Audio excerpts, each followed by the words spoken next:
Hey everyone, welcome to the Fanatics Divisional Round video. I know you said not to say video, Zach.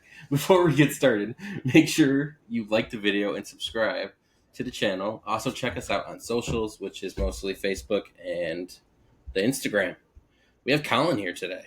What's Collin up, was in our. everyone? Um, Collin, do you want to give a little quick rundown of who you are, real quick? No, Zach, since we were in high school, grew up in Lehigh Valley with him. I've since moved down to Philly. Been a lifelong Birds fan. Actually, anything Philly sports, you can pretty much find me there, except for these god awful Sixers. We're not going to mention them right now, but no, big Birds fan. Love my football. Me and Zach go back and forth on college football all the time. Uh, Always talking pro sports. So I figured it would be a good little thing. Hop on here and chat Eagles with you guys. Have some fun. Yeah, yeah, should be good. I'm excited. Zach, do you have anything you want to say before we get started? This man watched me tackle Saquon Barkley. I did. It did happen. It's not a story. It is real. He did tackle Saquon. Maybe 15 years old, so I don't know what that says for us. But yes, Zach did tackle Saquon Barkley in high school. And like We I got the say story. every time you bring it up, why don't you try to do it now? Because if he did it, if he tried to do it now, his ankles would be literally snapped. Not even that. Not even that. I think Big Dom would stop me before he even got there. Good point. Big Dom was on it. All right, it's just like he was on that heckler up in the stands this weekend. We'll get there. We'll get there eventually. Yeah, I mean, we can touch on that with some more Eagles talk. But we can probably jump into Saturday's games. Interested to see where you guys went with this. I had issues with one of them. I got no issues with these. I'm pretty locked in on who I got. I had a couple issues, so I guess we're all on different pages. Damn it. Yeah, I think one reason why I had issues on one of them was because of what happens if someone else wins. But we'll start off with Collin. Do the what you have for Houston and KC. All right, so for Houston and KC, I mean, this one was pretty easy for me. Kansas City should win this hands down. I mean, this should be a walk away. I realistically didn't think Houston would make it out of the first round. Amazed that they're here, but Kansas City with a week of rest, just there's no competition here. This should be an easy game for Patty and the boys to just walk in or go into Arrowhead and pull out a big win. Got to watch though. Hollywood Brown last 2 weeks before the playoffs started, came back from injury, came on. He had some nice plays. I think you'll see him. I mean, 9 catches on 15 targets, 91 yards total, and he was averaging like 10 yards a catch. So watch him in this game. I think Mahomes doesn't have a ton of players right now. They need to get somebody working in that pass game besides Travis Kelce. Yeah, 100%. All right, I didn't even know who that guy was until that game.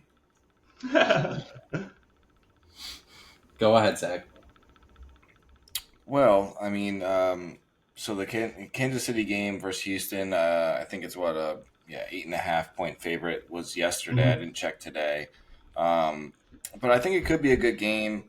Can CJ Stroud outduel Mahomes, which is kind of what we're looking at. That's the storyline. So I don't really see that happening. Their defense played really good, Houston, that is, but I don't see that happening again. Mahomes he's going for a three-peat, so until it stops, I don't care about the other team or how good they're doing, because it hasn't been stopped in this format of play. It's not regular season games anymore. Mahomes has a week of rest. Yeah, he had a baby, but he also had 2 weeks of rest, basically. They sat out.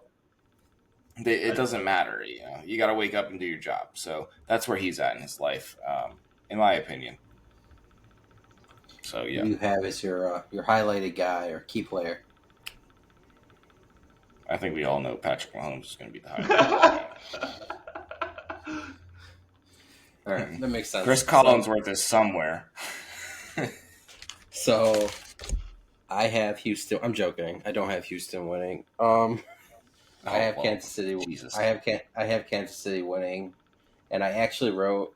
I don't see how they don't win, and I didn't really write anything else after. I was just like, I don't. So I feel have the same way something about to say. this. Remember last week we predicted the first game all the same winner, and they lost, right? I And it will was say one Houston thing versus the though. Chargers, right? Yeah. I have found that betting on Justin Herbert throughout my life is a terrible thing to do, even though I agreed with all you guys last week watching. I was like, yeah, Chargers should wipe Houston off the planet. And then Justin Herbert comes out and throws 4 picks. So, yeah. More than the whole. That's insane. How do you throw more picks in a playoff game than you do in the whole season? Whole season. I mean, I think we'll have some off-season talks about this stuff, and Yeah. But all I have to say is the quarterback conversation that puts Justin Herbert in the elite category. Anybody that comes to the table with that discussion anymore after he throws 4 picks in a must-win game, I'm sorry, bro, we're done. I think there's one other big thing that I will say, and there's 2 other quarterbacks that have something to say about that, and it's not Jalen Hurts or Patrick Mahomes.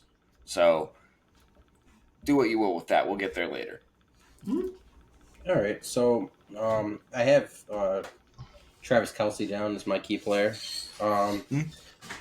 He didn't have his normal Travis Kelce-like season, but we already went over this. This is playoffs, doesn't matter anymore.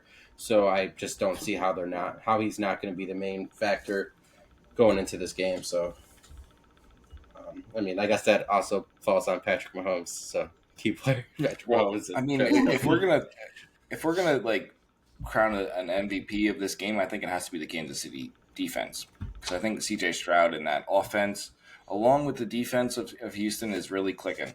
And I think C.J. Stroud has some upside, but I don't think it can be an Arrowhead. I think it has to be an NRG Stadium. Yeah. Listen, man, the only way Houston has a chance to win this game is they need big contributions from the defense. Another huge day from Stingley would go worlds. I just don't see it happening. Mahomes does not throw the ball to the other team very often. But if you were to have an upset in this game, the Houston offense needs to figure out a way to get the ball out of CJ's hands quickly and effectively to Nico Collins. That's the only way they're winning this game. It makes sense to me. I mean, I think we should move on. I'm actually interested in hearing what you guys have to say. I'm gonna start this one. So I was having a tough time because I want the NFC Championship game played in Philadelphia if the Eagles win on Sunday.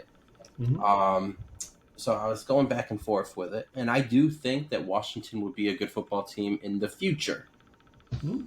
Maybe not go into Detroit and beat Detroit good enough now. So I'm gonna go with the Lions, even though I don't want to go on the road for the NFC Championship game.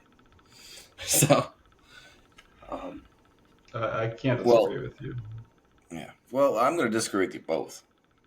All 3 of us know that I'm an LSU fan, and I think Jaden Daniels is the real deal. And I would not be surprised if the Washington Commanders walk in there and put up some points, and that defense finally crumbles. They've been so well all through this year on defense, and I just they're too depleted. I don't know what other word to talk about it about. You know, they're depleted. They don't have all the weapons they had on defense, which made them great and which made their offense thrive in the past years. So I don't think that's going to happen. I think Jaden Daniels is going to come around late. I think it's going to be a late win, and it's going to be a shocker in Detroit.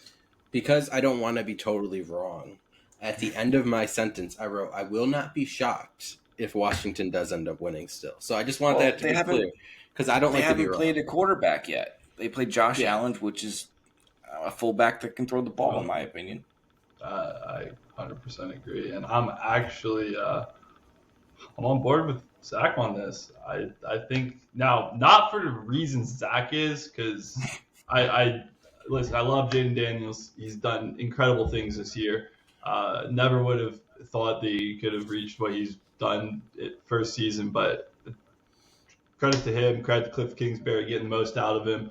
Um, I mean, for everybody out there, this is what Kyler Murray was supposed to be with Cliff Kingsbury. It's just Kyler Murray's a lazy bum. But that being said, I do think Washington's not the better team. Detroit is. But there's something that Detroit has been battling all year, and it hasn't bit them in the ass, and it will in this game, in my opinion. Dan Campbell loves to gamble, and I think this comes down to a late game drive. I think the Commanders get a crucial stop to give the ball back to Jaden Daniels, and I think it's going to be on one of those really like ticky-tacky, oh, do we kick a field goal here? Do we go for it? Campbell's like, oh, it's 4th and 4 or 4th and 3. We can do this. Let's run it. All of a sudden, there's 2:43 left. And thank you. There's 2:43 left. There's a field goal game. You know, it is bound to happen all year. The Lions have dodged this bullet so many times.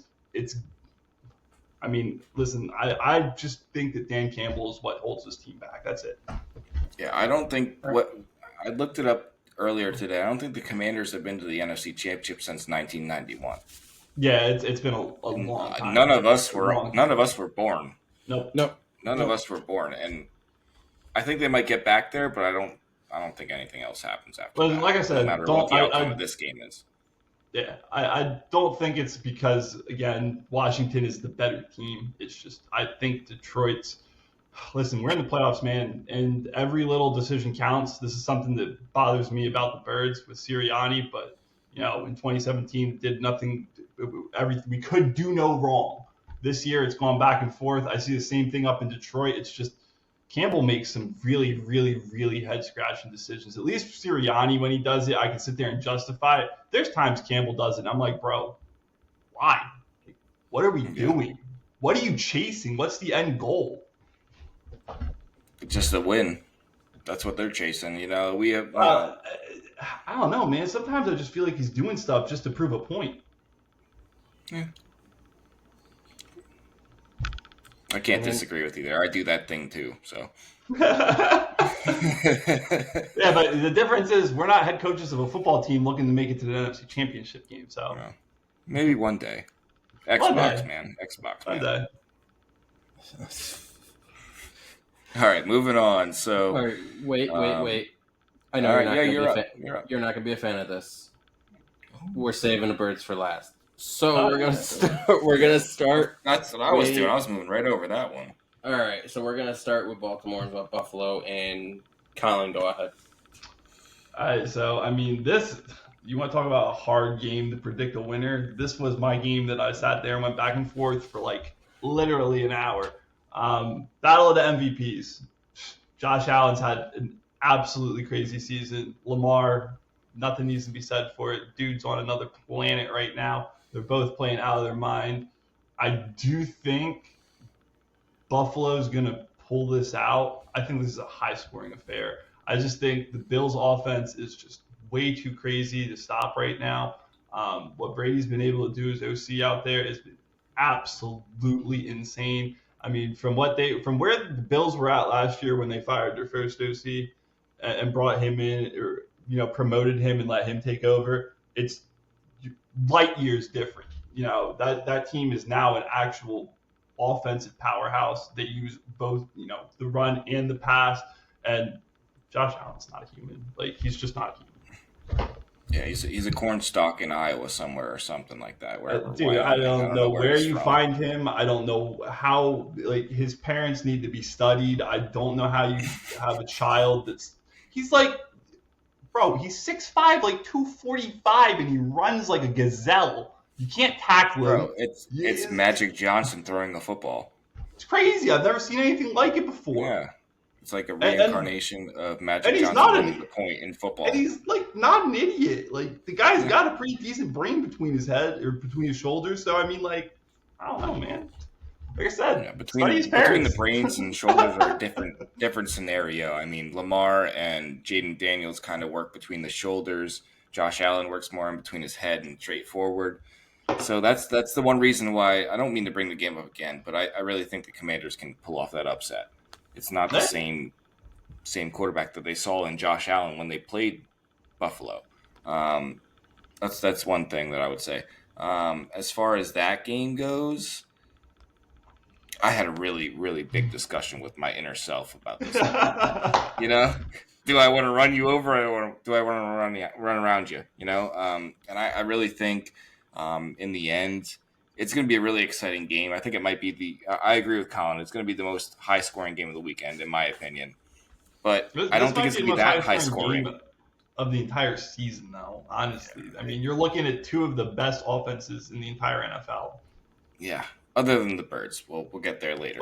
But I think this could either be like a 21-17 game or a 51-48 game, kind of college style game. You know, like it could be anywhere in between. So I'm going to land in between. I think the over under is 51.5. I'm going to go 28-24 Ravens. I think Lamar is just going to kind of wiggle in the end zone and find that late touchdown. Without Derrick Henry, without the wide receivers, just make it something on his own. I'm going to go out on a whim there. Yeah, I think the Ravens win that game. Well, like a certain game in Philadelphia, there's going to be snowing in Buffalo. So we should have a fun Sunday snowball going.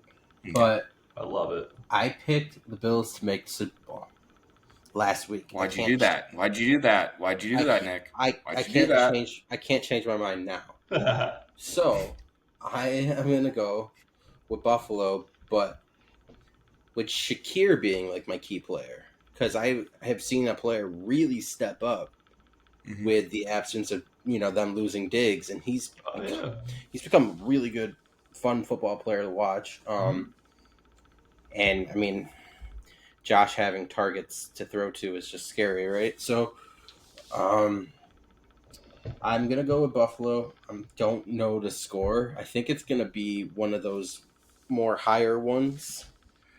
I'm going fucking triple overtime. College rules. There we go. Let's go. We're going from the 25 2-point conversions every time. Like, that's what I want. Love it. That's what I hope for. And I mean, just to add to the type of person Josh Allen is, being in the area that I live in, you hear nothing but fantastic things about his character and how he handles everything. And I mean, it's hard not to like him, even though I really try not to like the Bills in this area. But it's hard not to like him. So I'm gonna go with the Bills winning in quadruple overtime, stopping the 2-point conversion. A big D. Big dose of D. That is. Holy moly. Oh, man. Oh, jeez. Well, I think that brings us to... It does. He did well. First of all, Nick doesn't want to get mugged on his way to get real Buffalo chicken wings. I did have some fantastic chicken wings the other day. So that's the first part of that. That's a little bias there. Yeah.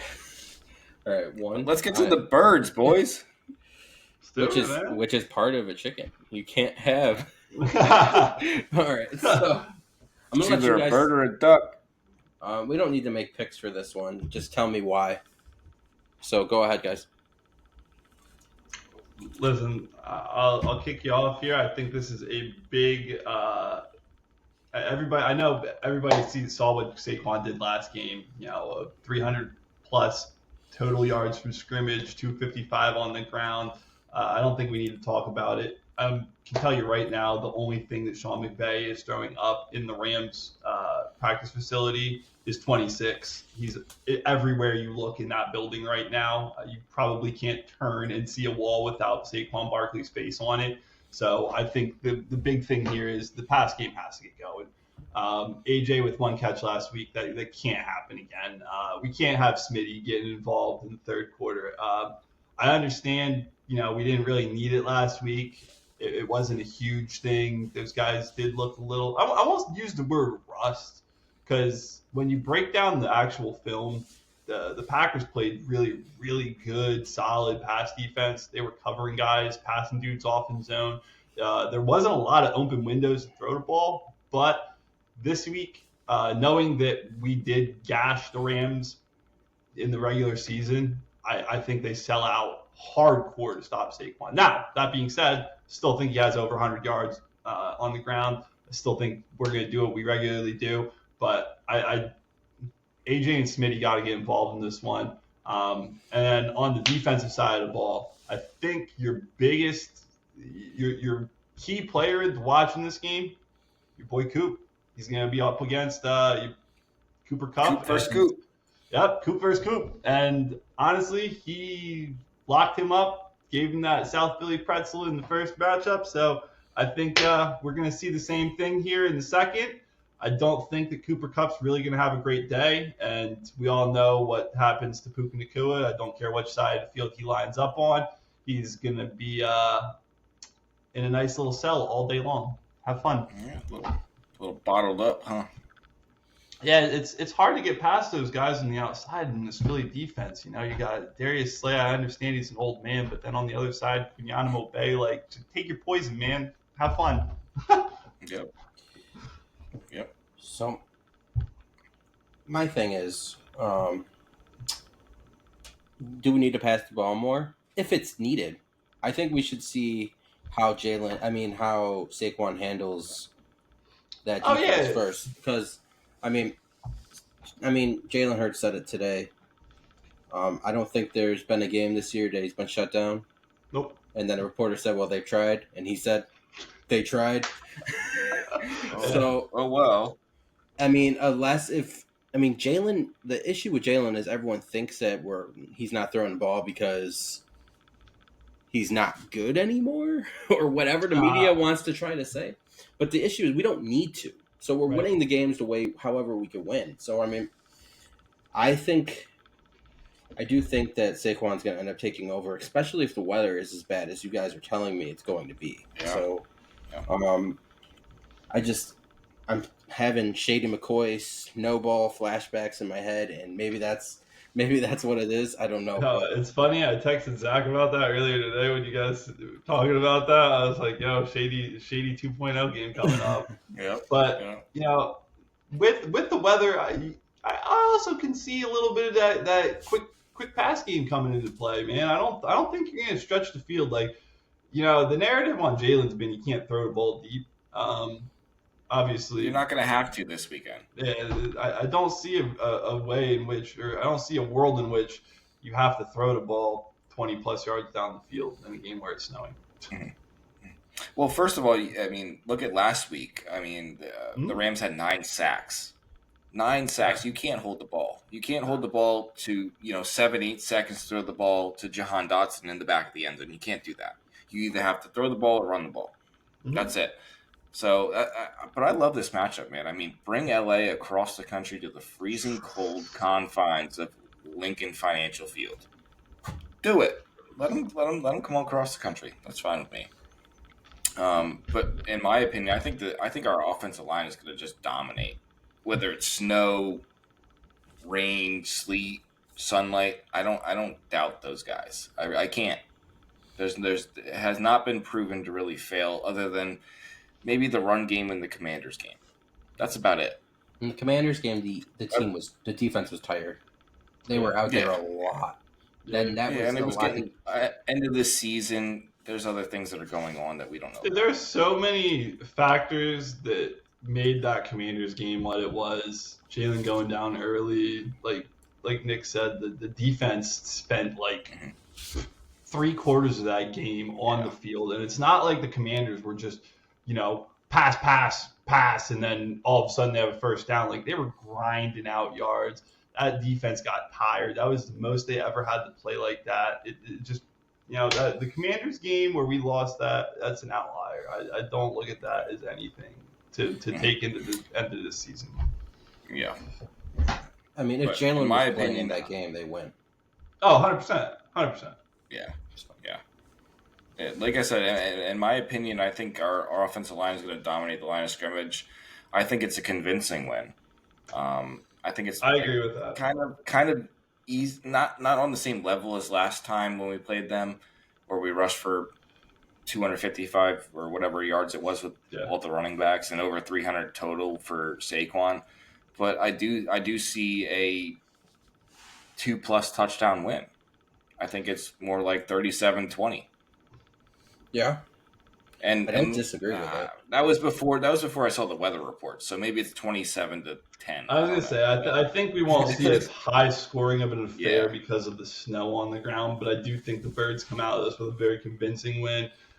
What you saw from the Rams last week against Minnesota, I listen, man. I've been saying it since freaking week 12 when everybody was like, "Oh my God, pay Sam Darnold. He's gonna lead the Vikings to a Super Bowl." Yeah. We've all seen what Sam Darnold is. Okay. I'm very happy for him. That is such a very talented roster from top to bottom. But at the end of the day, they are still missing the number one piece you need to go out and win a Super Bowl, and that's a quarterback. Actually, they're not missing him. He's just sitting on their bench hurt. I think J.J. McCarthy is going to be crazy good on that team.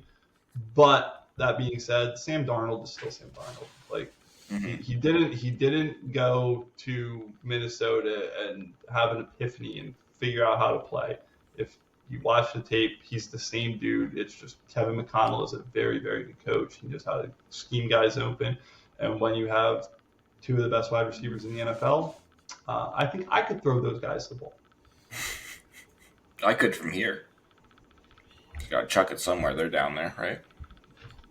I mean, if you're throwing it to Jefferson, just put it somewhere in the vicinity. He'll make it happen. Yeah. So what do we got for the? So we picked these games. So we have what? Kansas City unanimously. Kansas City unanimously. We have. Wait. I'm gonna change my pick. I'm going with Washington. We got a rerun because you guys convinced me more of what I was thinking earlier. We talked about this though. Well, like I said, man, the biggest thing for me in that game is I really don't think as good as Detroit has played all season and as much as I respect the Detroit Lions, I still think there's an extenuating circumstance on the sideline that keeps them out of the Super Bowl this year. He's almost cost them 3 games this season. They've squeaked out all 3 of them somehow, and if you listen to Detroit media, it's the same questions we have about Sirianni that they have up there about him. It's just that town is not as passionate as we are, so those people don't really care. Over here, you screw up 1 4th down call, people are outside NovaCare complex with signs saying, hit the road. A lot of things. I don't think you'll ever find somebody standing outside of Ford Field with any sort of sign at all. Well, they're too busy going to rap battles on 8 Mile. Oh yeah. Listen, sell Ford Field. Sell Ford Field. We need more manufacturing. Yeah. But it's. So we got we got Kansas City and what do we go collectively? The Bills or the Ravens? I picked the Ravens. I went Buffalo. I think we collectively had the Bills. So I think we all were in agreement on this after he swapped his pick. So I mean, I was actually other than me. I still got the Ravens. That's true. You did take the Ravens. I still got the Ravens, but either way, we got the Kansas City Chiefs and the Ravens in the AFC Championship. We all collectively, obviously, are pulling for the Eagles, and then I think we got the Commanders winning against the Lions. I think it was me and Nick. We do have the Commanders coming to the link for the NFC. So that's the upset of the week, huh? And that's what I'm going with. Yeah, I mean, I had it down, but I just wasn't sure. That was a toss-up. If this stays true, and Washington actually ends up coming to the link, that dude. As good of a game. I'm sorry to cut you off. As good of a game as the Bills and the Ravens are in Buffalo, the Commanders versus the Eagles in the link will be just as elevated. That will be a very good game. I just don't see. I don't think you can draw the same lines because you got Baltimore and Buffalo. Like I said, dude, that's like You got two you're elite taking the quarterbacks. two top echelon teams, not just Yeah. offenses, defenses as well. Like those teams are very similar in all categories, and you're just saying, how about it? I mean, in all honesty, that's your Super Bowl. Like, Yeah. realistically, In that are instance, two yes. very, very, very good teams. And I think if Baltimore or Buffalo were in the NFC, they'd have a very good chance of knocking us off. Yeah. I would be scared to play either one of them in the NFC Championship game. Where the Lions, as much as everybody wants to talk about the Lions, the team does not scare me the way it does on the teams. No. All right, let's get to birds talk, right, Nick? Yeah, That's where we're at. we kind of already touched on some of them. Why don't you? Okay. Why don't you start off, Zach? Read one of the questions, and we'll jump in from there. All right, so I think the biggest question for the Eagles is we're pretty much all healthy and the same, other than a linebacker spot. We got Nakobe Dean, who has absolutely killed it. I mean, from last year to this year, light's different, you know.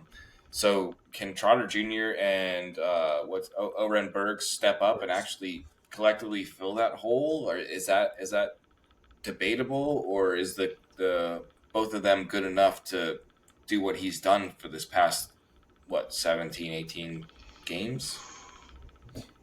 It's tough, right? Because you're looking at a guy who was the play caller of defense as well. And anybody who's a real Eagles fan here knows that it's going to be really hard for you to cheer against Trotter Jr. being good too, right? Yeah. It's like that's my boy. That's my boy. I've been waiting for this all year. Yeah, but it could have happened sooner. No, I listen. I'm just saying. I've been waiting for this all year. I can't wait to see 54 in there. I as big as a loss as it is, I think both of them together could at least make up for it. And I think who are you more confident in? I think Burks played pretty well last week. Yeah. Coming in. I was going to say, I have more confidence in Oren Burks just because if you remember back to when San Francisco was in the Super Bowl, Dre Greenlaw was out for that playoff run. Oren Burks was the man who filled in for Dre Greenlaw and played very, very well that entire playoff run. This guy's got playoff experience. Listen, he's a younger journeyman. I think he's like 27, 28 years old. He obviously hasn't stuck to a team because, listen, dude, you're behind Dre Greenlaw and Fred Warner. You're probably not going to get, even if you are a starter on somebody else's team, you're probably not starting in that situation. Then he comes over here. We have a ton of question marks. Obviously, Nakobe been hurt past 2 years. Going into this, nobody thought my boy Sack Bond was going to become what he's become. But come on, man. He's a signal caller. He's got the dot. Well, I was just going to bring that up. Now with Nakobe out, and this is why I think the biggest problem with him being out is I think you can get the production out of Burks and Trotter. Trotter's a very good blitzer. If you go back to his time at Clemson, he knows how to go downhill. He knows how to get after the quarterback. That was something that Kobe was very good at. And Trotter Jr. plays the run very well. So does Oren Burks. I think Burks has a little bit less to be desired in coverage. But I do think you won't see as many nickel sets this week. I think when they are in obvious passing downs, you're going to see a lot of dime sets where you just have Bond playing more of like a spy type role and probably have Keeley come in as your fifth or sixth DB. Yeah. I don't want to see Avonte Maddox on this field at all, but I'm sure we will see 29 get burned at least once this week. I hope not. I hope we can just see 22 go out there because I'm sick of seeing 29. But that's kind of where I'm at on the whole Nakobe thing. I feel for him. Such a tough injury because that's going to bleed in the next season. And he was playing lights out.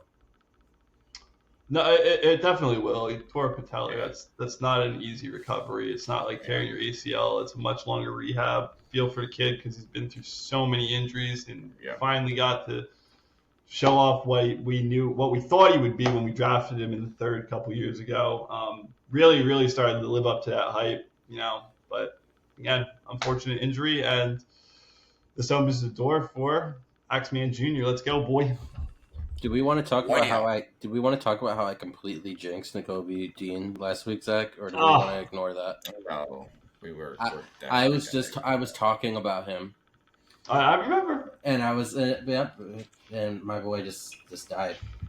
Listen, man, So the kid plays very scrappy. I loved his quote at the beginning of the year when they asked him what he wanted, what his vision for this defense would be, and his answer was a junkyard defense. We want to claw and scrap and bite your kneecaps and shit like that. Like I think, and realistically, that is exactly what this defense is.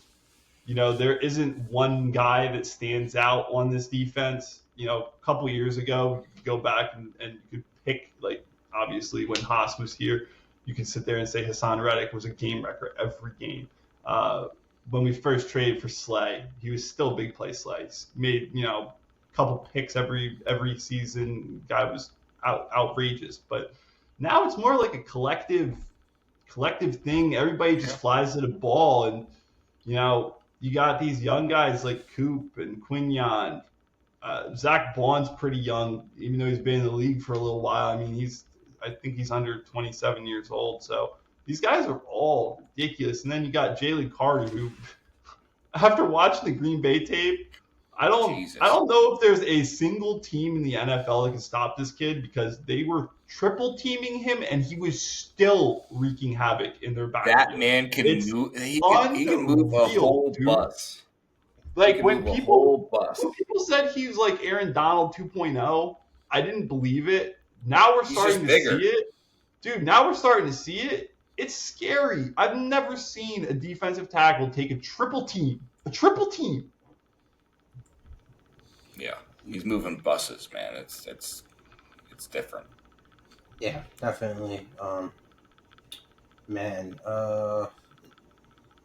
Zach, I'm gonna have you read another question because I'm just gonna let you do it. So we kind of went over what we kind of went over what happened last time we played the Rams.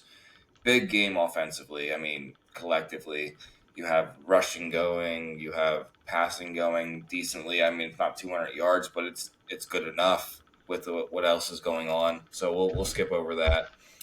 What is the biggest threat to the Eagles in this game, you think? What do you think, if goes wrong, loses it for the Eagles?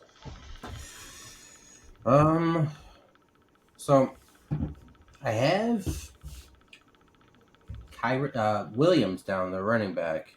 He had over 1,000 yards. I think it was close to like 1,500 ish. Yep. 14 touchdowns. He's had a really good season. And if the weather is the weather, right? I'm looking at running backs. So yeah. But I just don't see anyone running against the Eagles successfully for 4 quarters. So that's why I don't know. I don't know. That's what I have written down. What do you got, Collin? You seem to have a lot more stuff prepared than I do today. Well, this is my thing with, if the Rams are going to win this game, they need a huge day defensively, and that young defensive line needs to eat. Kobe Turner's got to get to the quarterback. I know he did a little bit. I think he had 2 sacks in the first game against us. So Jared Verse, I know people were talking about him for Defensive Player of the Year. Sorry, but Quignon's grabbing that shit. But we'll leave that for a different discussion, different day. But Jared Verse has been very, very, very good. He's got a 19.7% pressure rate this year. He's been getting after the quarterback. Doesn't have a ton of sacks to show for it. But again, we talk about this in Philly all the time. It's not always about the sacks that you're getting. Sometimes those sacks come, Jalen Carter is a prime example of this. The guy doesn't have a shit ton of sacks, but I can tell you right now, about 3 of Milton Williams' sacks this year have come directly because JC was about to eat somebody's lunch and they just sidestepped him. Unfortunately, can't get to him quick enough. Them big Milts there to take it home. Sweaty's done the same thing a couple times. Nolan's been the beneficiary of it. So pass rush is really a team thing, and that's people don't really recognize that because they just see guys like your T.J. Watts, your Hassan Reddicks. They're just one-man game wreckers. Our pass rush this year has really been like team oriented. Yes, you have guys that stand out game to game, but it's been a collective unit, and that's how, if the Rams are going to give us trouble, it's going to be a collective unit pass rush from that front young defensive line. Yeah. I think the one big guy is another person. I'm sorry, Nick, on the Rams offensive or defensive line. I think his last name is Frisk. Oh yeah, the kid that. I think he's a big 3 technique guy. Yep. But I don't think that's going to be too big of a problem. So I think that's kind of their key defensive line, which you're kind of going after. But I don't see that penetrating. I hate to sit here and sound like that ignorant, cocky Eagles fan, but I'm not worried at all. No. So I don't have a lot. I don't have a lot written down. I'm just not worried about it. I watched that game last week and I wasn't really worried. You had a question that said Sam Darnold got sacked 9 times. Well, that was Sam Darnold with the Vikings offensive line, not the Eagles offensive line. And you've seen how long Jalen had to throw the ball last week. Not only that, but let's just look at it from this perspective. Forget the offensive lines. It's Jalen Hurts and Sam Darnold that we're talking about here. Like we're in worlds of difference as far as the skill level of the quarterback. And again, I'm not trying to take anything away from Sam Darnold. He had an amazing season. It's just when the bright lights come on, Sam Darnold is not the same dude that Jalen Hurts is. Just look at their careers from high school all the way up till now. Like, Jalen's nothing but a winner. I don't know where this narrative comes from that the dude can't play football when all he's done at every level of football is have success. I mean, people want to use the fact that he got benched at Alabama as a downturn on him. The only reason he got benched at Alabama is because Tua Tagovailoa is literally your prototypical quarterback in the NFL, and Nick Saban ran probably the most pro-style offense in all of college football. Yeah. And now Tua doesn't even know where he is most times. So, well, I was just going to say, Tua's got so much CTE that he probably doesn't even remember what Nick Saban taught him anymore. So. Someone was supposed to be looking after him. Yeah. But yeah, I don't think there's going to be as much pressure on Jalen Hurts as there was with Sam Darnold. That offensive line is the best in football and might be one of the best we've ever seen. Ex-Kelsey. It is one of the best we've ever seen. I mean, Jordan Mailata is not an all-pro. Are you fucking kidding me? I was just going to say, the fact that they snubbed Jordan Mailata this year, he's the highest graded pass blocker and run blocker in the entire NFL. How you leave him off your all-pro list is absolutely insane and a disservice to the NFL. And all that's important, but the man has a beautiful singing voice. So that's more important. So, listen, I got the last Christmas album. I listen to it regularly. It's a great track, great tunes. I will sit here and promote that shit till the day I die.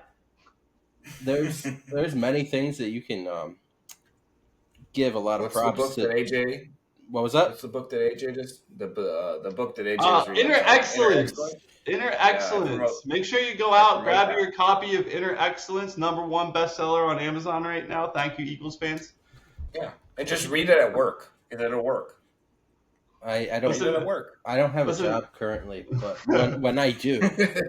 Well, Nick, just read yourself some Inner Excellence, and you'll be inspired to go jump on the job hunt. Yeah. Chapter 3, Section 17. Section 17. Yes. Listen, man, when the only thing they got to talk about your football team is the fact that your star wide receiver decides to read a book every week, things are pretty good. All right. I got no qualms with this team. Nope. The people that want to sit here and cry about the offensive performance last week, people forget, man, that Packers defense was a top 5 defense in the NFL. Like, that's a legitimate defense that we played. And for the first half of the game, they were cooking. They played a very, very good game, a very good game plan. Obviously, you know how we are, second half team. We go in the locker room, we readjust, we come out, and we do what we do. So I don't have the privilege of being born in the area like you guys, but I've been an Eagles fan for a very long time. A very, very long time. That I have been hurt multiple times. I know what it's like when somebody says we have the best this, the best that. This is the best Eagles football team I've ever seen. And I thought that 2 years ago as well. But I really think that this is the best Eagles team I've ever watched. From a standpoint of actually just being good at everything. And I used to sit there screaming at the TV, yelling because of whatever. Now I feel like I'm just watching games relaxed because I know we're going to win. I mean, I have my moments where I start complaining to Zach that the game's over and we suck. But then the third quarter happened. Have hope, Nick. Have hope. Damn it. I'm not good at that. Nope. Listen, man, it's hard sometimes. Those first halves can be brutal. So, I mean, it's hard to be a Philadelphian. This is my 20th year being an Eagles fan, and I made the Super Bowl my first year as Eagles fan in 2004. So I don't see why we don't make the Super Bowl this year on my 20th year. So listen, this is 100% the best Eagles team they've ever had. I've got 32 years of rooting for this team, watching this team. I used to go to, I've been to Lehigh. I watched them practice when they did training camp at Lehigh. I believe me, man, this team literally roster construction, coaching staff, security. You can go up and down. This is just hands down the best collective Eagles team they've ever put on the football field. Howie did an amazing job in free agency this past year. I mean, realistically, the only player we whiffed on was Bryce Huff, and I don't even know if you can call it a whiff because somebody's going to give us draft capital for him next season. I'm not even upset about it. He didn't even play. How many snaps did he? He didn't really play that much. He was hurt. He didn't play that much. He was hurt.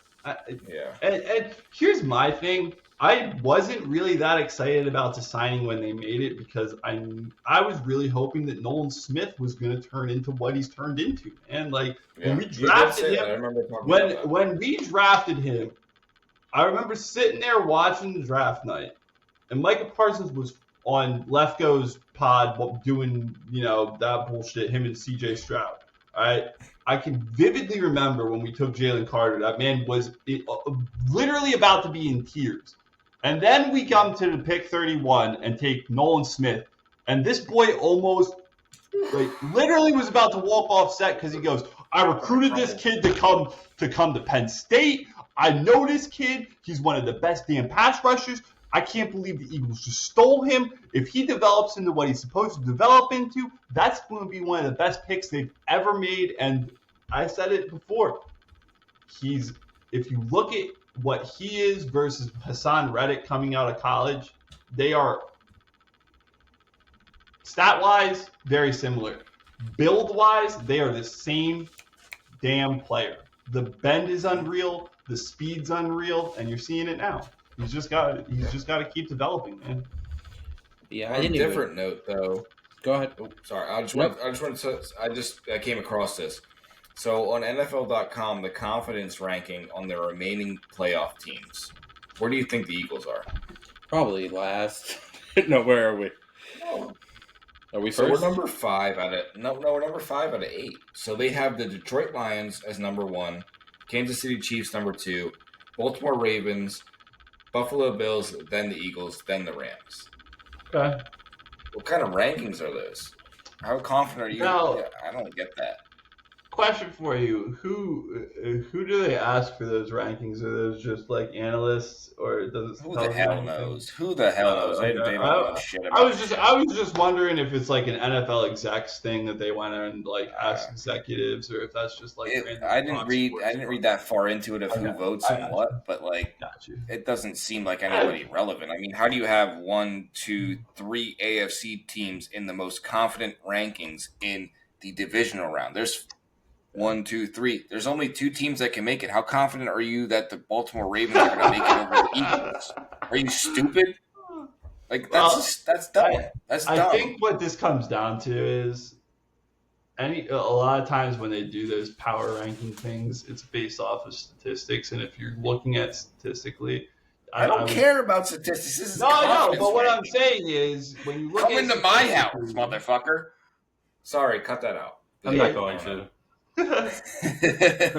but when you look at statistically, the Bills and the Ravens would leave you to believe that they could possibly do more damage than the Birds right now. But we already beat We already beat the Ravens. I know. I'm not. Listen, I understand. Beat the Ravens, and I think we would beat the Bills in a head-to-head as well. I don't like. Yeah. I don't think Josh It's Allen just is weird. I'm sorry. I had to bring it up. It was just weird. I just saw No, it and I was like, how do listen. you have all those AFC teams that can't even make it? There's 2 teams that have to make it to the championship round. How are you more confident in a team that can't win over the Birds, but the Detroit Lions haven't even played a playoff game yet, and they're somehow the favorites, the most confident team in this whole Right. 8-team playoff thing? Because the same thing it's been for years. At least you're supposed to act like the Eagles can't do anything. You're supposed to hate the Eagles for no reason. You're supposed to just do that. That's just the way it works. This is true. There's no reason behind it. You're supposed to just, as a media person, just hate the Eagles for no reason whatsoever. I don't know what to tell you. I don't know. They won't come into Lincoln Financial They Field. They won't say that to your face. They won't. Oh no. Because they'll be scared of you because you're not going to fight anybody. Because of. I mean, they might start a GoFundMe. They might start a GoFundMe. Oh man, dude. All right. I wasn't gonna bring it up, but I did. Yeah, I know. But I just want to point something out. Just I don't think Derrick Henry's been held under 100 yards a lot this year. The Eagles were one of the teams to do so. So I don't want to hear any of that nonsense if we end up playing them in the Super Bowl. So. Oh no, and to your point earlier when you were saying Kyron Williams, I was going back and forth on that as well because he's played outstanding this year, but I just don't see Kyron doing anything against this Birds defense. This defense has played stout as hell all year long against the run. I know losing to Kobe really hurts in the run game, but I don't know, man. This team plays so well against the run, and it's a collective unit thing. It's Reed comes downhill, Chauncey comes downhill, freaking Coops playing up on the line of scrimmage, making tackles for a loss. Like when you have your I'm going to secondary say something players, outlandish. I'm sorry. I'm going to say something outlandish, but does this not remind you of a Mike Tomlin young defense? very much. It's Vic very very much. It's very physical. In the fact that it's physical, yes. Conceptually and scheme-wise, not even close. But in the fact that they want to scrap and fight and chew you up and just beat you down, yeah, it's very Mike Tomlin-esque. This is, watching them, it does remind me of like the old 2000s Ravens teams with Ray Lewis in the middle.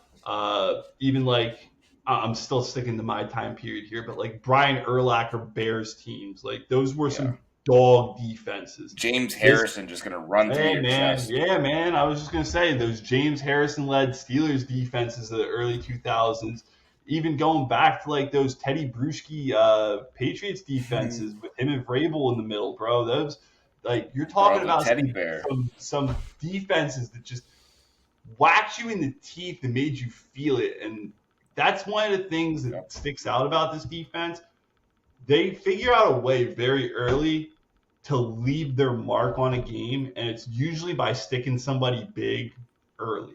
Like you saw it against the Rams when Chauncey lit up. I can't remember who it was, but somebody came over to middle early to catch a pass and just got absolutely smoked. And the rest of the game, you Bro. saw it. They were scared to go over to middle, man. I sat down and watched the opening kickoff last week, and I was like, "Holy hell! I'm glad I'm sitting here and not on the field." Yeah, it was before the Might game not- just started, and we already smacked them in the I was face, like, and we already knew who was going to win. Jesus.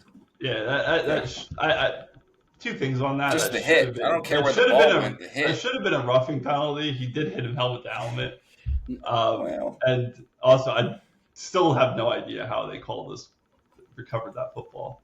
That's like, It was called on the field, man. no, I get it. And this goes back to, listen, we got burned with that bullshit in Dallas a couple years ago where we clearly recovered it, and they were like, nope, it's Dallas ball. And everybody sat there and went, wait, what? So, I mean, it's a little bit of payback for that shit. The ball rolls, this shit comes around, goes around type thing. But I was sitting there watching that.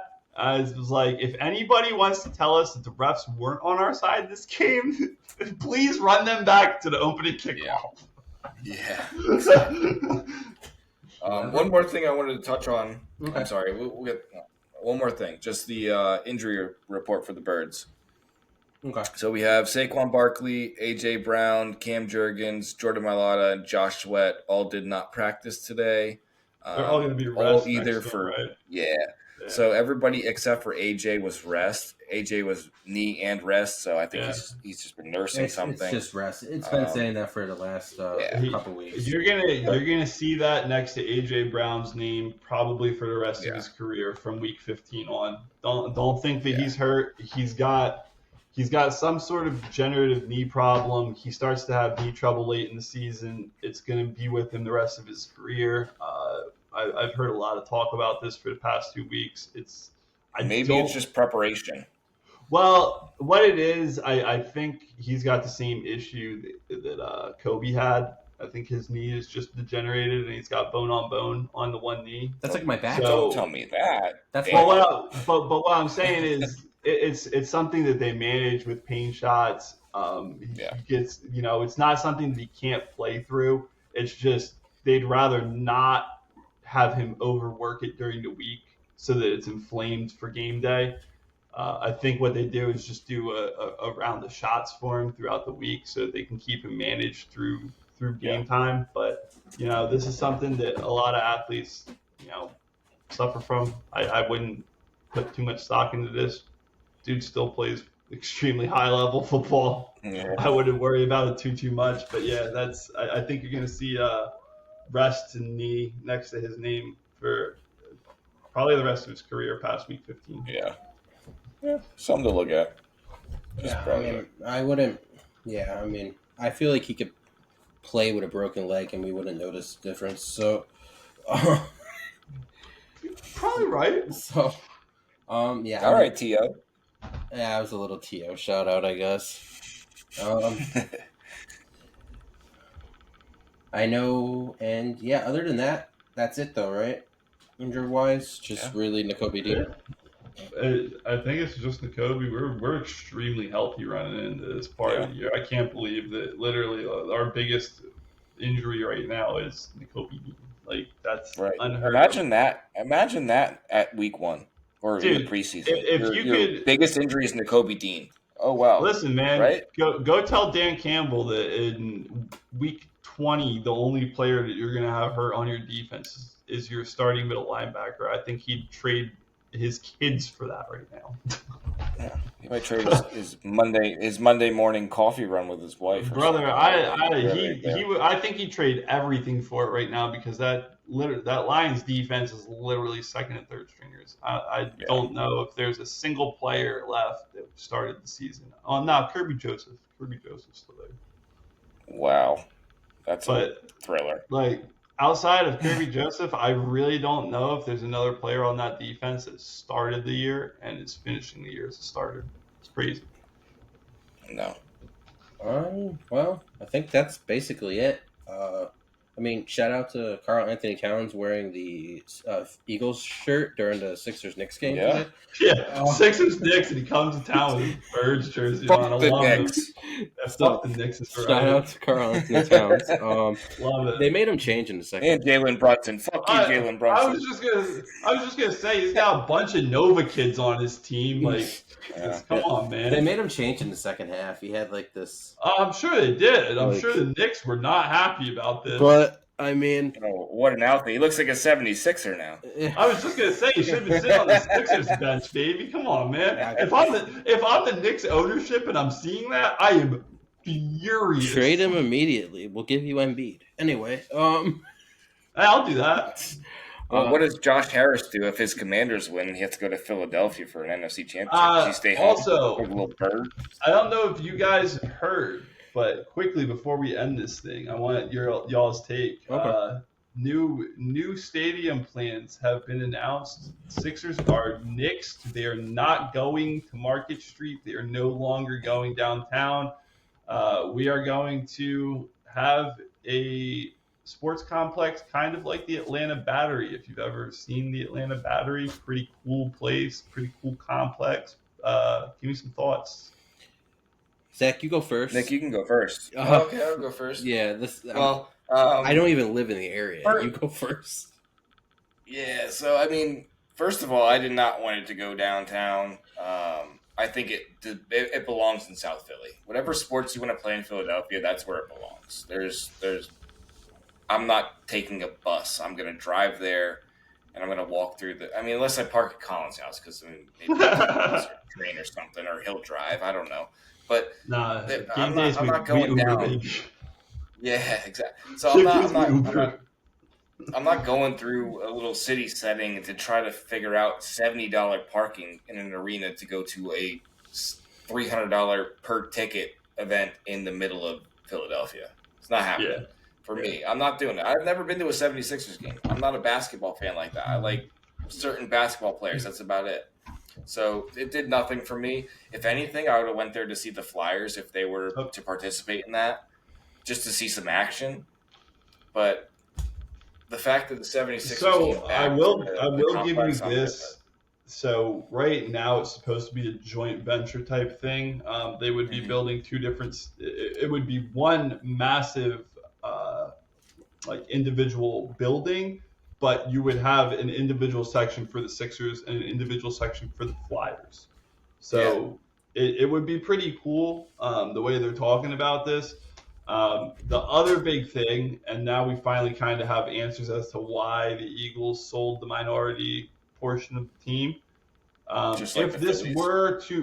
were to all go down, right now there's talks that the link would either be torn down.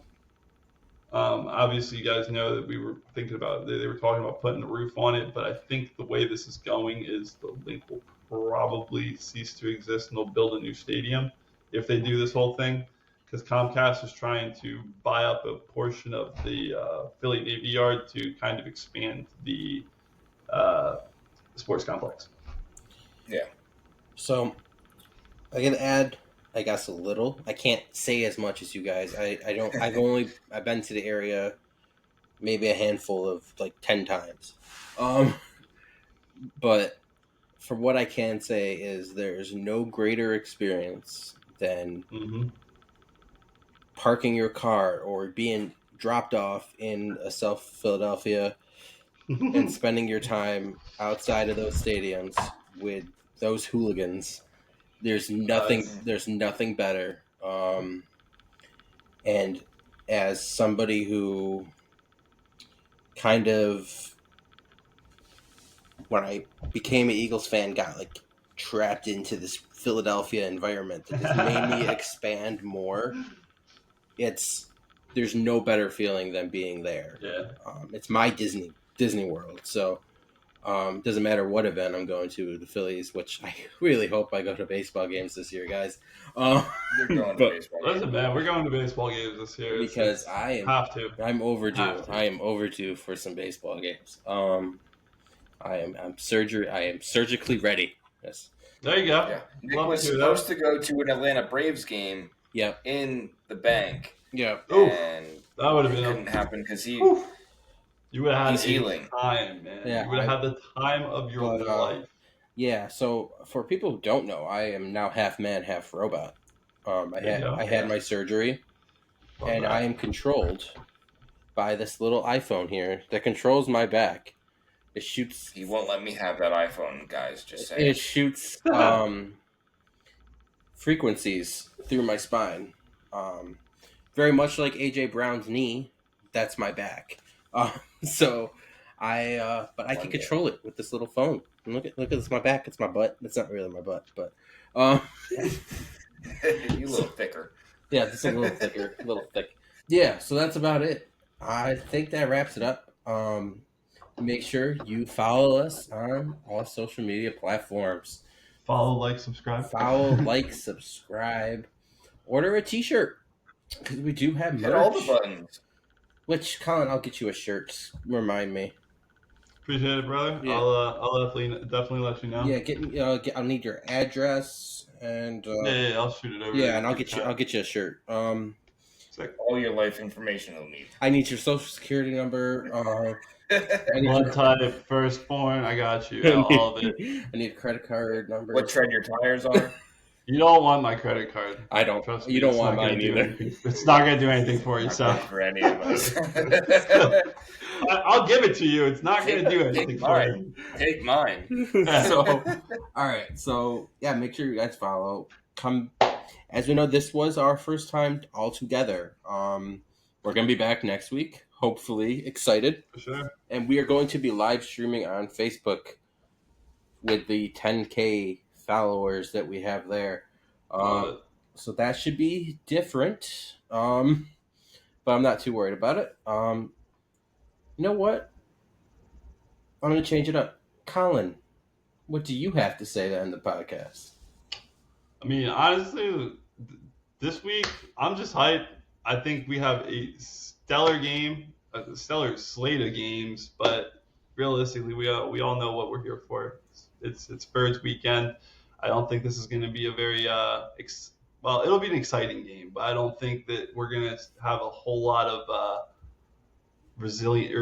resistance from the LA Rams. I think they come into South Philadelphia on a cold, windy, snowy day and go home back to southern LA. They probably shouldn't do that. But they shouldn't, and heart goes out to everybody in California affected by the wildfires. Terrible situation.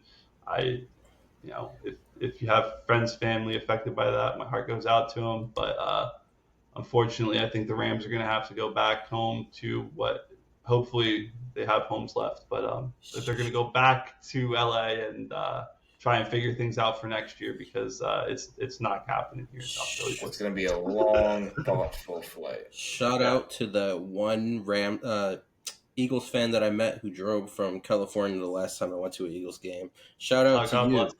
I love you. I think. God bless you, man. For real. All right. I mean, I am gonna end it with you, Zach, because it just wouldn't be right if I didn't. I just wanted to see. I just wanted to see your face, and it was like, I think what? everybody. I think everybody kind of expects something from me at this point. And I just gotta end it right. I saw your face, and I was like, oh, I can't do that. No. So, well, guess what this face is? I don't know. Let us know. We're gonna keep the main thing the main thing. Always keeping the main thing the main thing. Mwah. I'm all for See it. ya later, LA. All right, go Birds. Go Birds. Go Birds, baby.